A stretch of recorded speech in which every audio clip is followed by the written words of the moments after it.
I can't even imagine. Have you heard those words and thought, neither can I? But then, it happened. Life took a turn you weren't expecting, and somehow you kept going. You are not alone. Your story matters, and we're here to talk about it. We're two moms, lifelong best friends, and we know what it's like when life throws the unexpected our way. Here we share real stories of struggle, strength, and hope. Because through every challenge, a new path unfolds, and where hardship meets strength, purpose is found. Welcome to episode 17 of I Can't Even Imagine. I'm Stephanie. And I'm Victoria. We got a new intro. Yeah, we did. I'm pretty proud of it. What about you? I like it. Yeah, I like it too. Yeah. Yeah. I like our other song that we had, but I feel like since we didn't really know where our podcast was going to go, I wanted something a little bit more upbeat as we started moving along.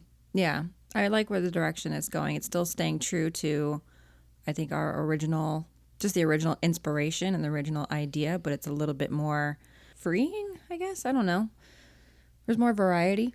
Yeah. It kind of opened the door open. I mean, it really started down, the path of the inspiration from, more of the medical trauma stuff. And then it really kind of opened up into this world of, all the other different traumas that maybe some people don't really think about.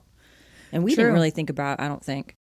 We're in the studio recording banter today because our interviewee didn't show up. And so we have extra time to hang out with each other. Extra time to bullshit. Which we spent a lot of time doing today. Because not only did our interviewee not show up, but our pre-interview didn't either. So we got the whole day. We got the whole day. Doing a lot of housekeeping today. Sort of. Yeah. Well, at least we got the new intro. That was a good thing off the list. That was good. Yeah. Yeah.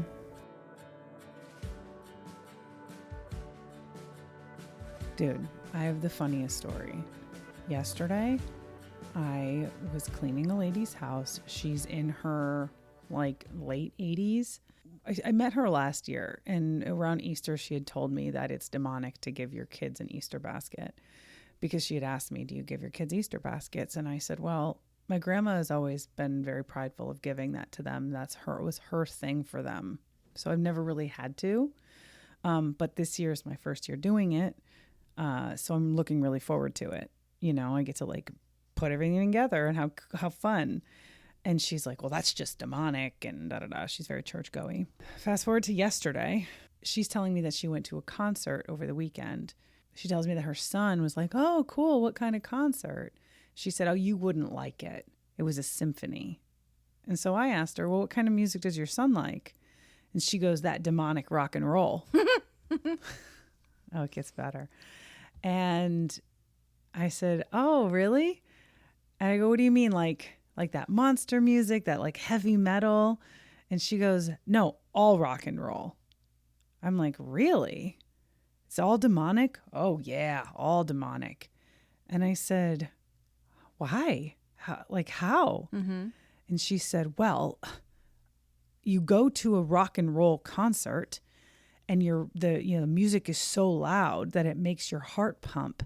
And then it makes your blood pressure increase, which then makes blood flow to your genitals. I knew that was coming.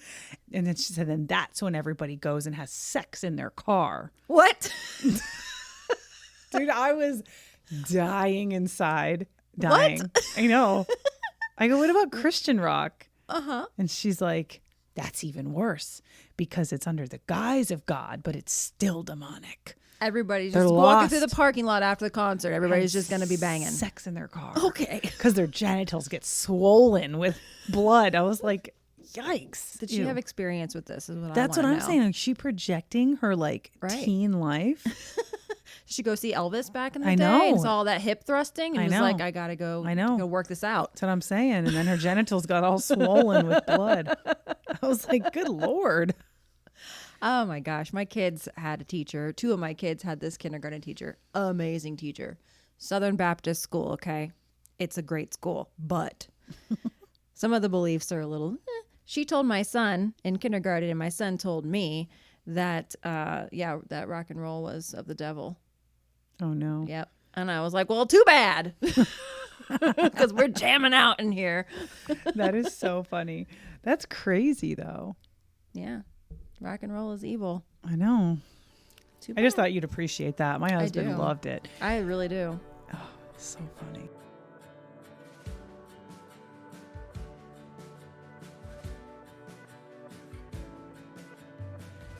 Today we welcome Karen Merola. Karen is a mother of 3 and an entrepreneur. She is here to share her unique story about the unexpected trauma her family experienced while starting a new business venture. Thank you for joining us today, Karen. Welcome. Hi, how are you? Good. Very good.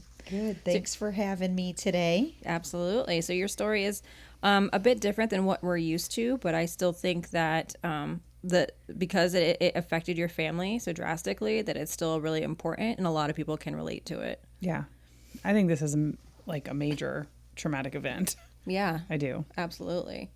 So why don't you start off by just telling us a little bit about yourself and your family? I am a full-time real estate agent. I started real estate in 2018 full-time, and I have 3 kids, 3 girls. My husband and I both were in the restaurant business for most of our lives. I was a waitress for 20 years prior to getting into real estate, and my husband as well. The situation that happened was when we were teaching our children how to swim. So in 2018 was when we had our 3rd baby. That was also when I started my real estate career, and we were putting our littler children through swimming lessons. That was all an exciting thing. That was about a year process of teaching our littler ones how to swim. And in 2019, it showed up on my Facebook, an opportunity to open a swim school franchise. Mm-hmm. And, typically we all know social media and ads. Obviously, they must have seen me Googling about swim schools, right, and finding information about swim schools. And this jump swim school was showing up a lot. It just kept showing up and kept showing up and kept showing up. And me as an entrepreneur was just thinking, wow, this would be great to have an indoor swimming school. Mm-hmm. Because that was a thing that we had with our previous children was the weather here in Florida is not the best in the summer. It's hot and it pretty much rains every day. Mm-hmm. So it's hard to do swim lessons with rain. This opportunity that we had was to open an indoor above ground pool with like a deck around it, and it was very cost effective. My husband and I discussed it, and we ended up moving forward, meeting with the franchise. So how long would you say was kind of in between when you first read about it and it kept kind of popping up on your phone and showing up on your radar to, like, how much time was between that and like you really having like the heart-to-heart conversation with your husband, like maybe this is an opportunity, and then meeting with them, like how much time was there? I'd probably say it did happen pretty quickly. I would say within maybe a month or 2. When you click on that ad on Facebook to find out more information, mm-hmm. things happen pretty quickly. Sure. And so they contacted us. I showed my interest, and it did go pretty quickly. We looked everything over, and then they sent someone from Australia to meet with us. And the company is based in Australia? Yes. When you were looking into it, when you found out you were, realizing that you were interested, did you look and see like that they had other franchises throughout the country? Yes. They were just kind of like starting to break into the United States mm-hmm. with their franchise. They had about maybe 50 or 100 jump swim schools in Australia. Okay. That were very, very successful businesses. They had about 300 unsuccessful businesses in Australia. They said that the reason they were unsuccessful was because they were waiting on permits, and it takes a long time to get a permit in Australia. I thought, okay, well, I don't know anything about the permitting in Australia. That makes sense. But I did hear a little bit about, some families that were upset. And I brought that up to them, and I was like, well, this is kind of weird. And he just smoothed it out, saying that the permitting process takes a long time. But little did I know that this was a scam, basically. They did open a jump swim school in Shreveport, Louisiana.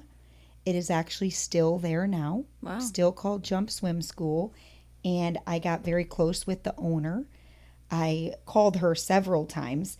I didn't actually get to visit the school, but I had jump swim school people that were also buying into the franchise, went there, And we all became this community because Jump Swim School connected us with everybody. They said, oh, call her. If you have these concerns, call her. So we all did.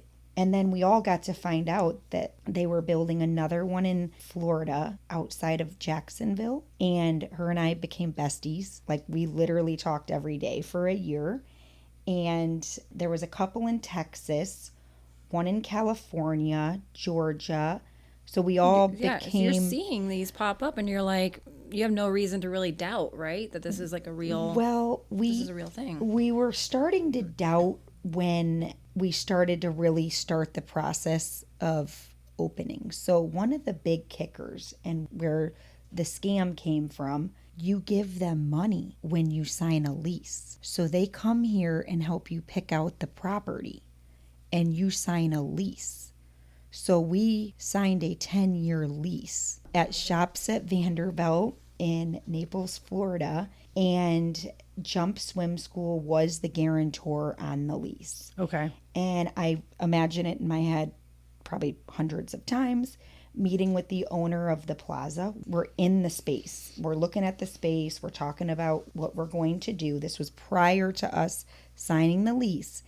And I said, you know, I have seen some things that looked a little suspicious in Australia with a lot of these families that are having a hard time with permitting.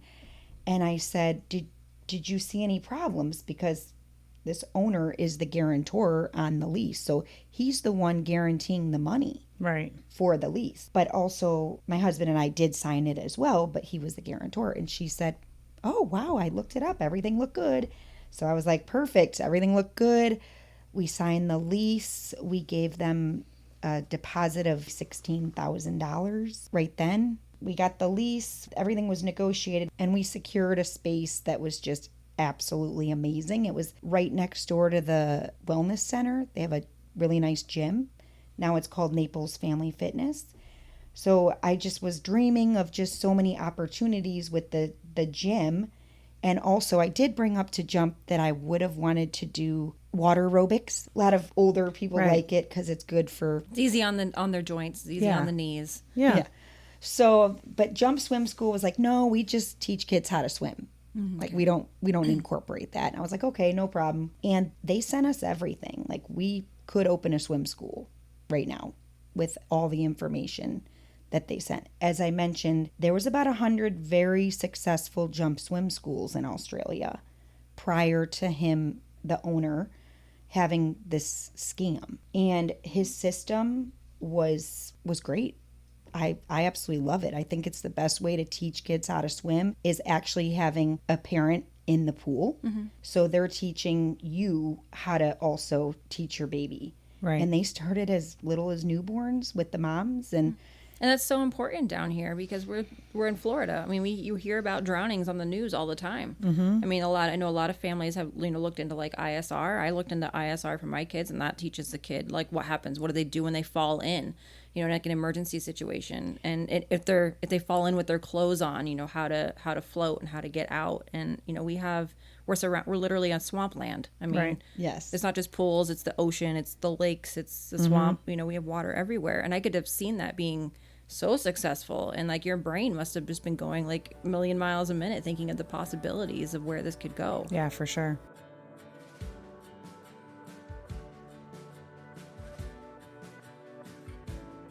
We were really excited. We got the space. We're figuring everything out. We signed the lease now. And now we're getting with contractors. Well, my sister happens to be a civil engineer. And in that industry, she knows a lot of engineers and has a lot of contacts. And also I had a client that's a general contractor. So I thought, well, let me lean on my people because they didn't really have anyone here to help with building the pool. I got to back up that after we signed the lease, we gave them $90,000. Oh my gosh. You said $16,000 was for the deposit, right? 16 went to Shops at Vanderbilt to secure the lease. I think it was maybe first, last security, something like that. So that went to them. And then, so now we had 5 months to build out. That was into the lease. So we had 5 months and Jump said we can do it. So I was like, well, we better get on hiring a contractor Yeah. right away. We get the contractor, but that was the kicker. You gave Jump Swim the 90,000, and their job was to disperse it and pay the contractors and pay the builders and everybody that was involved in that, right? Yes. Okay. Yes. So that is the scam. Their contract looked good between us and them, that they're going to pay the contractors, you're going to give them the 90,000, and they're going to disperse the money to the contractors. So, and if somebody else were doing this the right way, you should have been paying the contractors yourself and not them? No. I think, So how do contractors get paid then? I think that was all legal. If they weren't scammers. If they're the franchise, they're the ones that know exactly. They are the ones that have the formula for the business. So they're going to be telling, this is exactly what it needs to look like. This is exactly the material that you need to go buy. That's what, a franchise is just like copy paste everywhere. So that would make sense that you would give them the money and then they would be dispersing, because they're going to give the contractors the blueprints and everything has to go up to a certain standard. So was the scam that they just weren't doing that? They just weren't paying people? Yes. So we gave them the 90,000, and then it was like, I think at the end there was going to be like another portion that we were going to give them. Mm-hmm. We give them the money, and it's just like, I'm hiring all these contractors. I got 2 great quotes. One, we're like going with him. We picked him. He's opening the school. I basically did everything. I basically had everything done because I was like ready to go. Right. I was like, we have 5 months. They're in Australia. Let's get this done.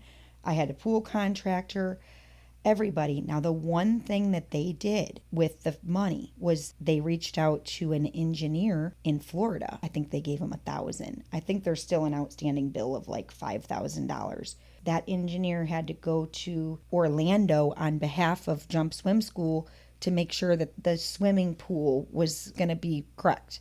That was really when I found out it was a scam. I talked to that engineering firm probably about once a week for 5 months, 6 months. And they kept saying, well, we haven't been paid. We haven't been paid. And our engineer went all the way to Orlando and on behalf of this, and the money never came. The owner of Jump Swim School, I didn't mention his name. The owner's name is Ian Campbell. We're all hoping that he's in jail, probably in Australia, but not 100% sure. But I do know that he's in big trouble in Australia. So that was really the first set, was like, you never paid the engineer. And also the engineer, their actual system wasn't going to work. They told us that we could have 12 people in the pool. 12 bodies in the pool. That was Jump Swim School's like business plan. The way you make money is have 6 babies at once. Okay. 12 people in the pool. Well, we got all this problem that they're not going to allow you to have 12 bodies. You can only have 6 for the size of the pool. And there was just a lot of logistics behind the scenes as far as making this an actual thing that worked. And then we did get the plans. They did draft up the plans, but again, they probably never paid that person. And the plans did get submitted to Collier County. My general contractor,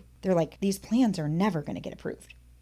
I need like $5,000 to like make them good. Right, like they could have did it. They said, we can do it. We need $5,000. And I'm like, well, we gave $90,000 to the scammers. Mm-hmm. I have probably 100 emails between us, Ian Campbell and his colleague too, like talking about where's the money, like they're waiting on the money, what's going on.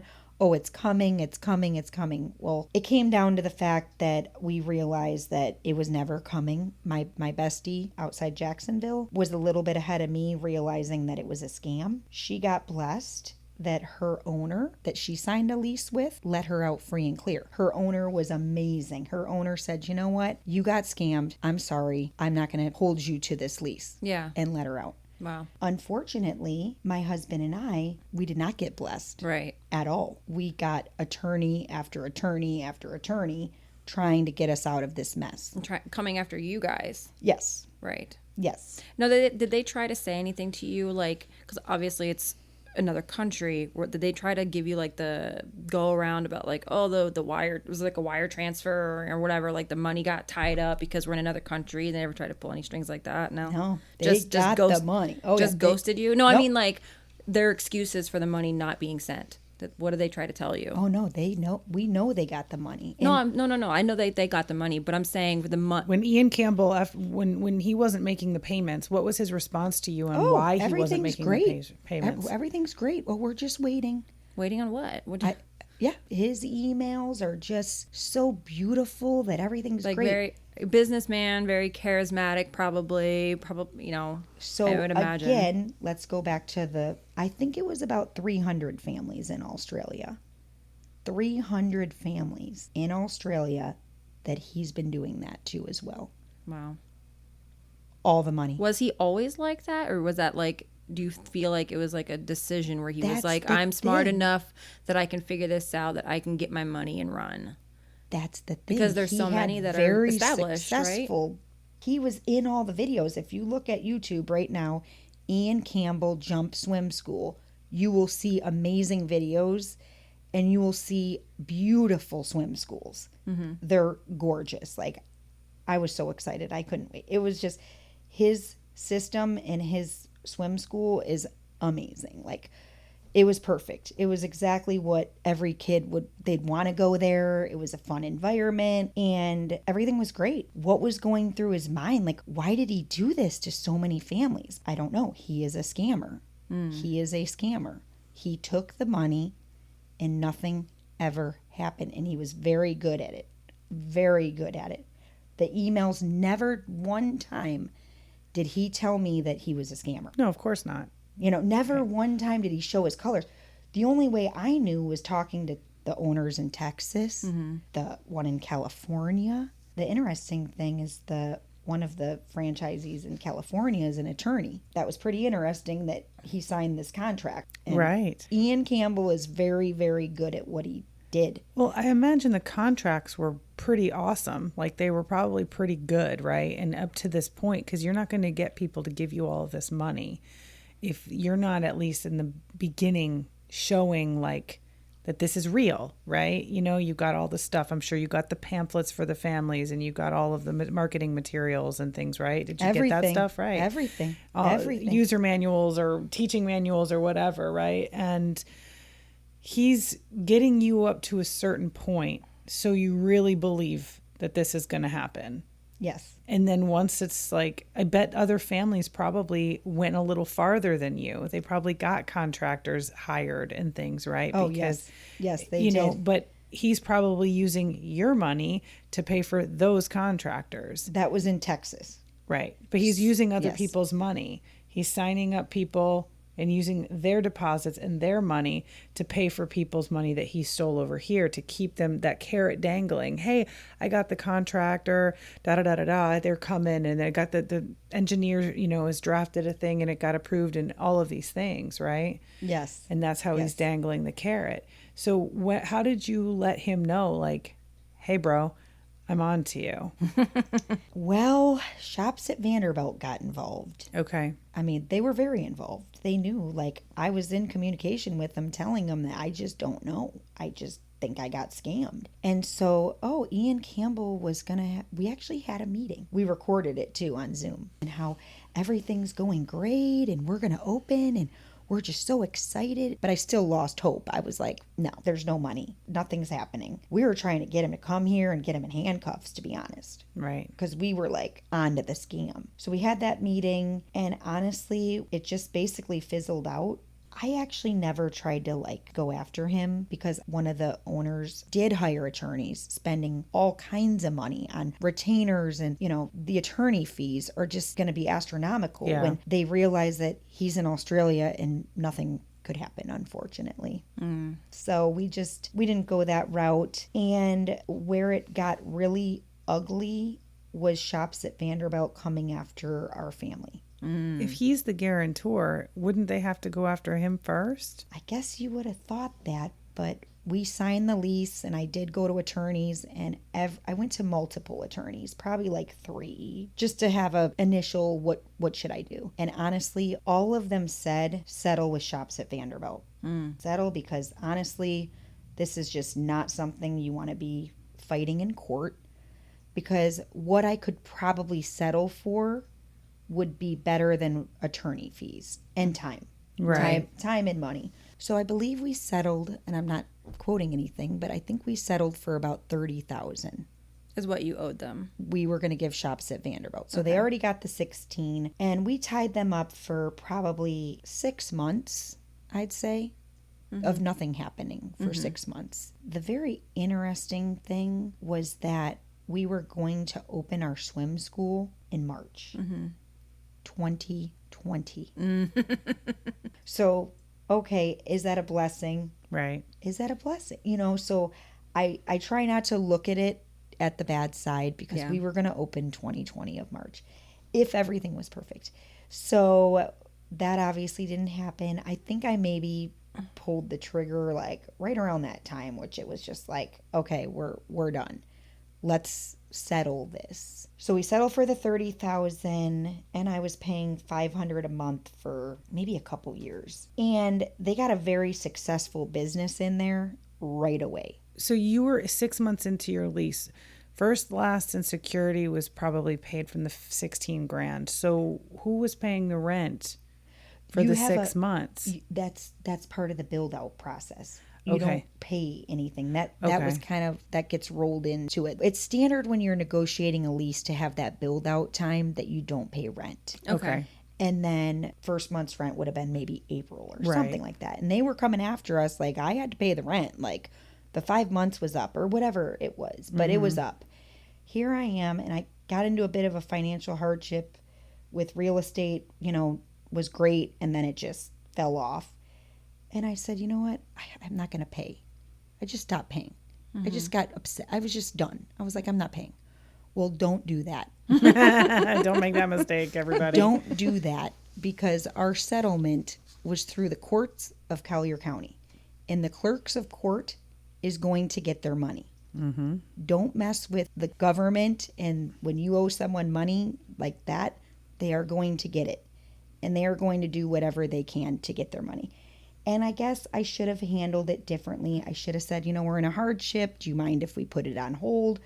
But you know what? I was just so upset. Right. That I was just like, this is Screw just them. horrible. I'm not paying. Yeah. This is just horrible. And you've got 3 kids to take care of. That's a lot of money. You're not only paying for talk about that a little bit, like the financial hardship. Yeah. Where did you get the $106,000 between $90,000 paying Ian Campbell and $16,000 to put the deposit, plus probably more, right? That you gave the franchise, or was that all you gave the franchise? Well, there was personal loans in there. That was my question. Where did you get that kind of money? So that was a whole nother. Because now you're paying personal loan payments for something that you have nothing to show for. Yes. Right. So that's a whole I won't even go down that how bad that is. Don't do it. Yeah. Yeah. So anyways, I paid a couple years. I was making the $500 a month, and it was 2024 that I just said I'm done. And I woke up one morning and my bank account was like nothing, and I'm like just bawling my eyes out. Like I don't know why. I knew I was like, oh, maybe that was from an overdraft. Maybe I had too many overdrafts because I said we were in a hardship. So maybe I had too many overdrafts and they shut my account down. So it's like 7 o'clock in the morning. I call Suncoast Credit Union and my kids were still sleeping. They're devastated, by the way, because all they heard was me bawling. And I don't cry much, but that was very devastating. So I'm on the phone and I'm like, what? They said the name of the law firm.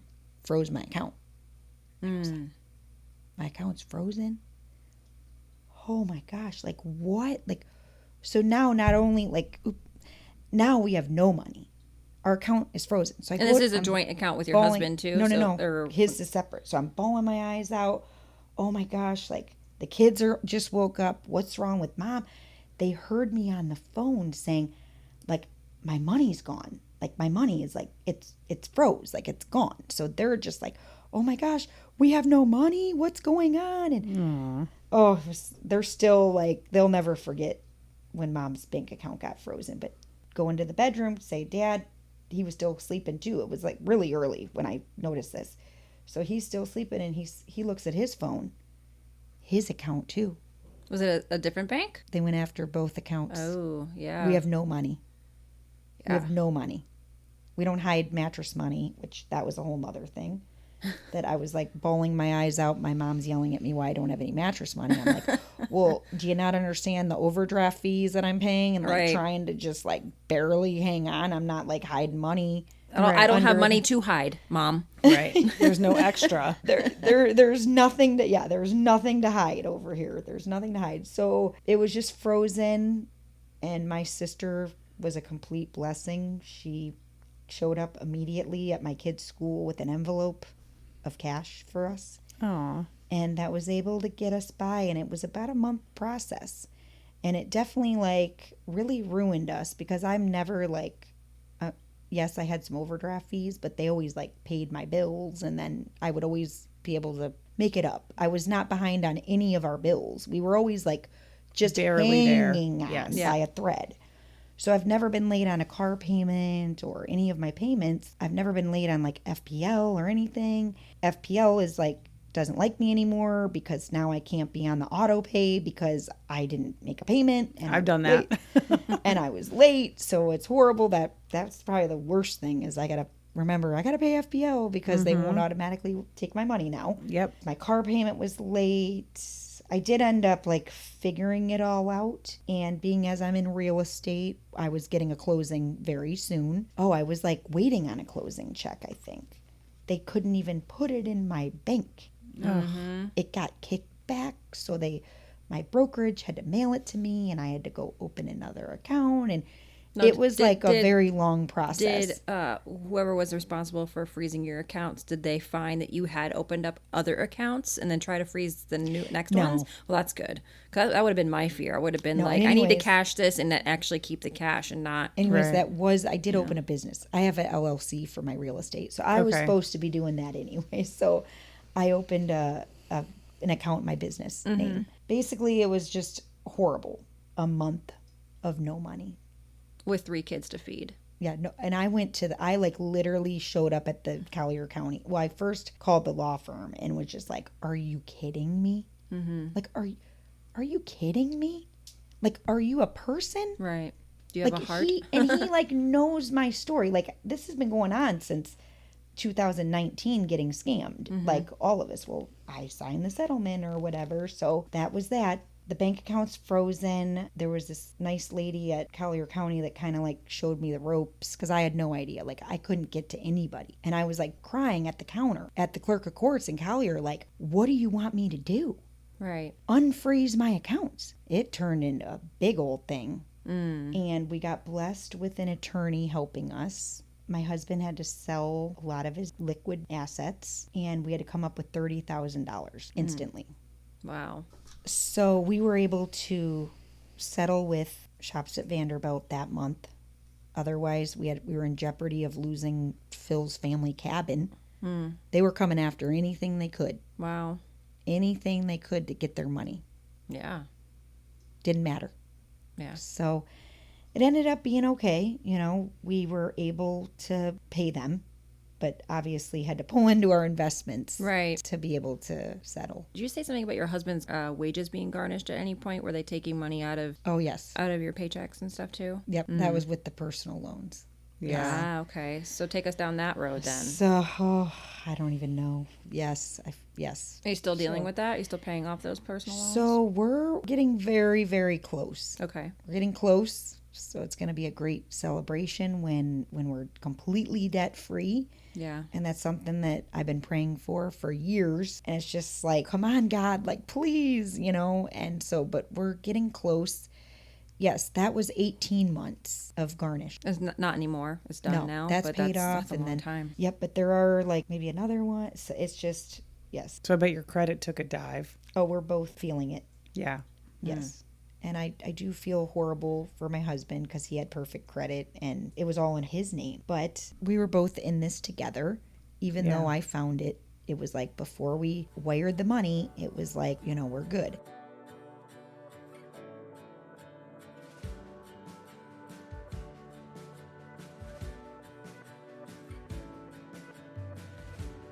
So how has this experience changed your views on franchising or business ownership? Honestly, it really hasn't, which is crazy. I think it's opened my eyes to scammers because my personality is really trusting and kind of believing everybody. It also opened my eyes to if you don't have the money, cash, liquid, I definitely don't recommend getting into business. Right. Don't get loans. I mean, you could get loans if, you know, a lot of people have to, but we didn't have enough money to do this. And if we had the money or the means to be able to really keep pushing, we would have been able to open.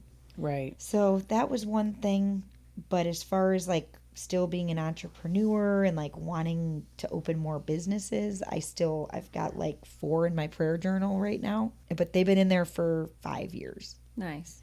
So yeah, I still am an entrepreneur and it hasn't set me back besides for the hardship that our family went through. Yeah. But it's definitely a blessing in many ways. I think that if we would have opened in 2020, it would have been worse. Yeah. Number 1. Number 2, my husband and I never got divorced. And I definitely think it grew our relationship stronger. Yeah. Because of going through this hardship together. Yeah. What advice would you give, someone considering buying into a franchise? Maybe like red flags. It's just like, I feel like this situation was just very unique. Yeah. In the way that he did the scam.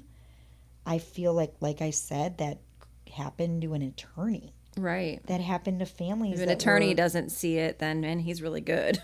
Yeah, that happened to families that were successful business people that were wanting to open swim schools.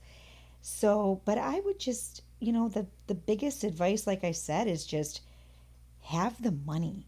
Yeah.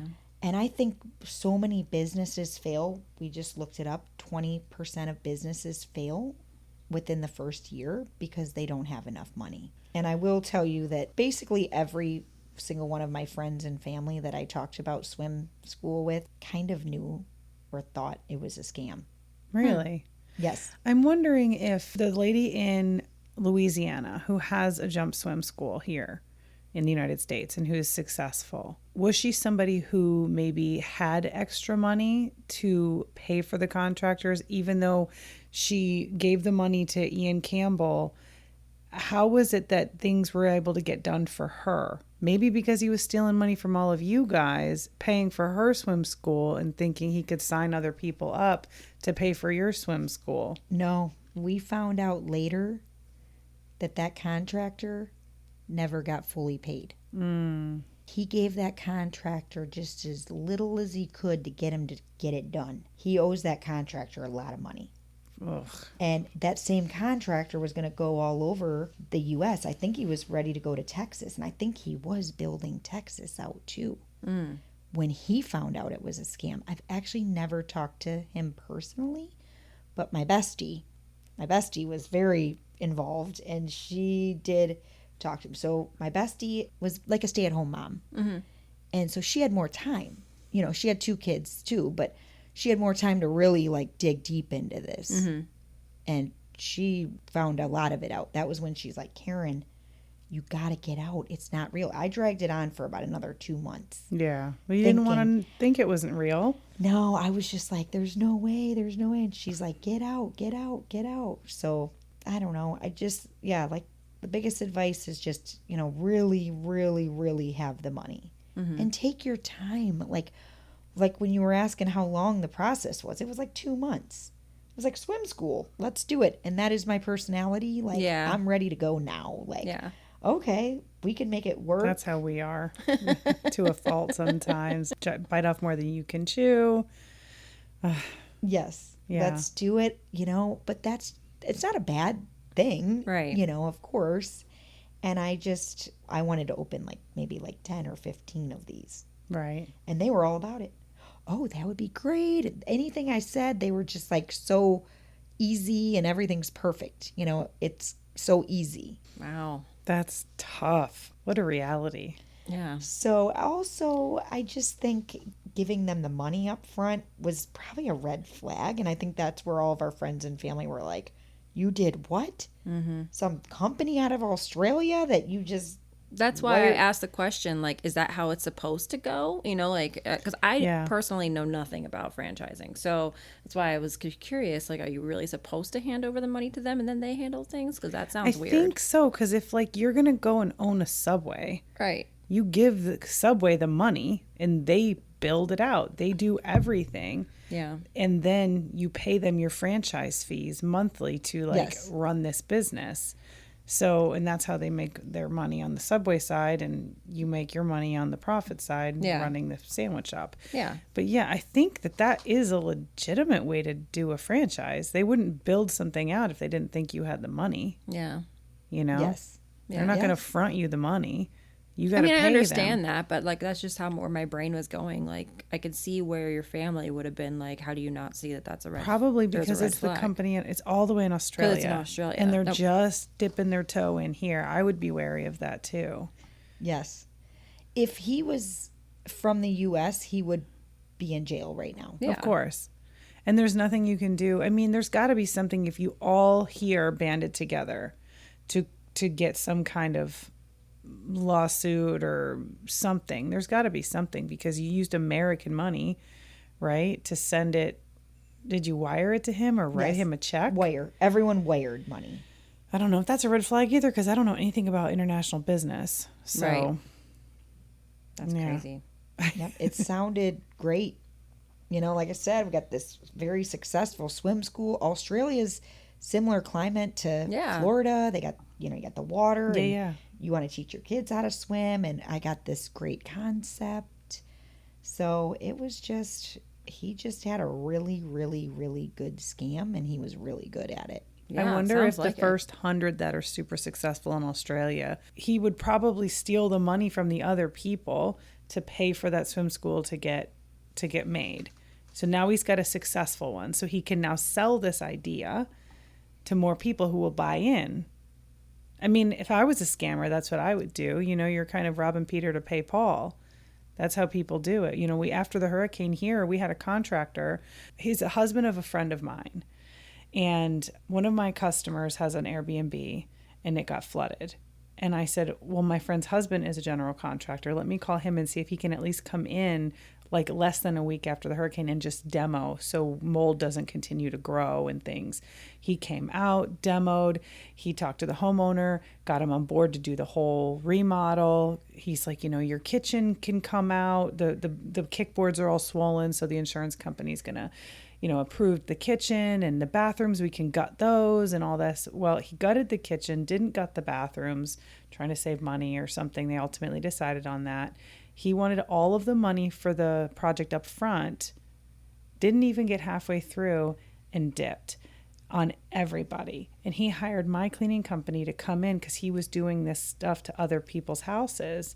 He hired my cleaning company to come in and do cleaning in between contract work because you got to keep up with the dust and stuff. We'd just come in and maybe shop vac the house or just do a big once over to get a lot of that contracting dust out so then they can go on to the next phase of building. And those customers were screaming at me like I worked for him. I'm like, he's just contracting me out to come and vacuum your floor. That's it. Did he pay you? He paid me on time every time. But they're screaming at me saying, we have been waiting, and this is going on for over a year. We have been waiting over a year for this stuff to get done, and he hasn't done anything. We paid him, one lady said she paid him $150,000 before the hurricane to redo her entire house. Not only redo her entire house, but he got drafts for, and the city approved an extension on the house. He had all that laid out, and the final work was gorgeous. Don't get me wrong. His work was beautiful. The problem was he didn't do anything when he said he was going to do it. They were always on vacation. They went skiing in, Colorado. They went to Hawaii. They were always gone. I could never get in touch with him for anything with my property, let alone the ones that I was doing for him. And then all of a sudden he's like, I'm done, because I think he ran out of money. I think what he was doing was he took money from my customer to finish the project over here, and that he couldn't finish that one because he couldn't afford it. And then he'd get another contract and he would then use that money to help start a little bit on this one just to keep the customer happy enough to keep them on the hook. Like, hey, I'm still going to finish. And then a little bit over here, I'm still going to finish. It was insane. And then he just voluntarily dissolved his business, and my friend will not speak to me. I've tried to reach out to her. She will not speak to me at all. Did he end up in jail? No, my customer never said anything. My customer just let the money go. We hired another contractor to finish the job because it's a vacation rental and it needs to get up and running. It was over a year before it got up and running. It was a nightmare. And I'm the one that recommended this freaking guy. So, yes, I have heard a lot of that after Hurricane Ian, for sure, with contractors. And, as you were sharing that story, I was just thinking about how the money it's like, well, where does it go? And it's like, you said it exactly. Tahoe, Colorado, Hawaii, you can get wrapped up into spending that money. Mm-hmm. And I feel like I have a bit of that because I get big real estate checks. Yeah. And they could be gone very quickly. Yeah. And that's scary too, because you don't know when the next one's coming. Yes. So how long do you expect for this whole payoff process to take for you guys to finally be clear of everything? I'm hoping, and I really do think that by the end of this year, yeah, we'll be able to be debt free. That would be awesome. I have a lot of credit card debt. Yeah. My husband has credit card debt, the personal loans, and all of that. But it's just comes back to properly managing your money. Mm-hmm. And, when you're talking about the contractor that doesn't know how to manage the money, when you get handed $150,000, they're going to Hawaii, baby. They spent a lot of money on a lot of stuff very quickly. Well, I think that you have a really good head on your shoulders about it. I mean, you have a very positive mindset and moving forward and keeping your goals at the, at the forefront of, keeping you going and looking forward to being debt free. And can you, I don't know, maybe kind of touch on that for I think a lot of other people would be really discouraged and really upset and like, there's no way we're going to dig ourselves out of this. Like, let the negativity really drag them down in a situation like this, whereas you seem like you really look at it as a positive. I mean, earlier you've been talking about like the blessings that have come from it, right? So yes. How can people have that mindset? I think it's just my faith. Yeah. I think it's just my faith that got me through it. God will provide, right? Yes, God will figure provide. it out. And I do think that I've learned a lot about like greed. Mm-hmm. And it's like one thing that I absolutely hate in everything is greed. And it's definitely something that people just get greedy with money and get in different situations. Like Ian Campbell, like just was overcome with taking people's money. And so I don't know, I just don't have that. Yeah. I don't. And I am definitely like learning how to manage my money because I am a very successful real estate agent and, I've had really good years and it's just like, but the money just is always going. Mm-hmm. Being in that business is kind of similar. At least I feel like to me where it's like, you really have to work for it because it doesn't come around all the time. It's not consistent. It's not like you're getting a paycheck every week. You really have to you really got to work for it. And some months are bone dry and some months it's just constant flow, right? I mean, yes. So yes, learning to manage money. Mm-hmm. And that is also just like anything in an entrepreneur, like an advice. If I had to give an advice to someone that's like wanting to open a business, like it's great. Entrepreneurship is absolutely amazing, but you definitely have to learn and know how to manage your money. Mm-hmm. And I am still learning that. Yeah. And I feel like, I was put in that swim school situation to really just to learn. Yeah. And also it happened so fast. That was the other thing that, a lot of Christians will say was, did you pray about it? Like, was that God's plan for us? And it really wasn't because I didn't pray about it and really like hear God's voice telling me that this is it. Because if I would have really took that time to pray. So, I'm trying to do that moving forward and just taking the time. Like these other business ideas that I have, like they are going to, like I'm confident that I'm going to do it, but I'm not like feeling pressured. Mm-hmm. And I just think that if anyone's listening that like I said, wants to get into entrepreneurship, it's just like, take your time. Mm-hmm. 'Cause like that was 7 years ago. If I would have saved that money that I was making for the past 7 years, I would have been able to do it cash. Yeah. Right. I would have been able to open it on my own and have the money. One regret I have is not asking for help. I did ask someone from the church who's like a business savvy. I kind of went to him and shared my story. And I wish I recorded the phone conversation because it was like he really related me to someone in the Bible that lost everything and like that God will provide. And but I was hoping to try to see someone that was going to fund me. Mm-hmm. If I had $200,000 back then, if someone would have gave me the money, we were ready to go. Mm-hmm.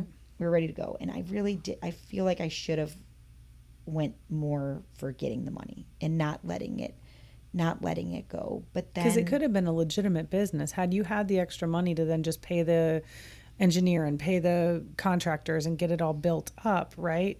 You could have a jump swim school. It's not like the business itself is not a legitimate business. It's a legitimate business, right? But the Yes. guy just wasn't paying the contractors, and you didn't have the money to pay them yourself after you've paid him to pay them, but he's not paying them, and right? so I guess that is my biggest regret, and that's something, asking for help. Yeah. I think, and we did talk about like doing GoFundMe's, but like, I don't know. I think they did do one. I just don't think they got. Yeah. Not everything. I just think that it's like it was our business mistake. Like I don't think people are gonna fund GoFundMe's on Right. that. Right. I didn't You put need my a name on Kickstart. it. Yeah. Kickstart is like a crowdsource investment app, you know? Yeah, there's just like I think we could have made it happen, but Yeah. also I was definitely like dragged through the mud for a year. Right. I was Probably didn't have the so, bandwidth anymore. I was so consumed. And what year was that? 2019. I probably in real estate had about maybe I made like 50 to 70,000 selling real estate that year. And then so that was a pretty good year in real estate, not to mention Jump was a full-time, like, so I was basically like managing 3 kids, managing a real estate career and the swim school. I think I did give up too soon, and that's a big regret. My accountant obviously is very aware of the situation. He said that when you're buying into a franchise, because he was a franchise owner, you're kind of like buying yourself a job. Mm-hmm. Yeah.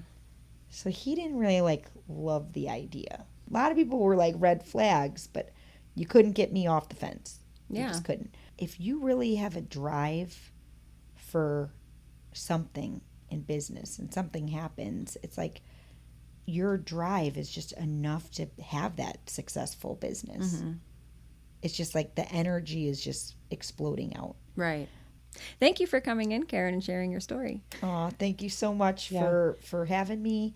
And I really hope that my story can help others. I think it will, because people go through stuff like this and don't know that other people go through it. Mm-hmm. And you're a shining example of how you can get through it. Well, I feel like I've learned a lot. I Me never really too. knew much about franchises until now. Yeah. So thank you. We appreciate Or it. scams. Scams. Or right. scams, really. Yeah. Yeah. I know they're out there, but I don't really know how they operate. That's right. Yes. All right. Well, thank you so much. Thank you. We're so grateful that you joined us today. If this story spoke to you, share it with someone who might need it too. You can find us at ican'tevenimagine.com or connect with us on Facebook at ican'tevenimagine-a podcast for moms or Instagram at ICEI_podcast. And don't forget, there's purpose in your path, even if you can't see it yet.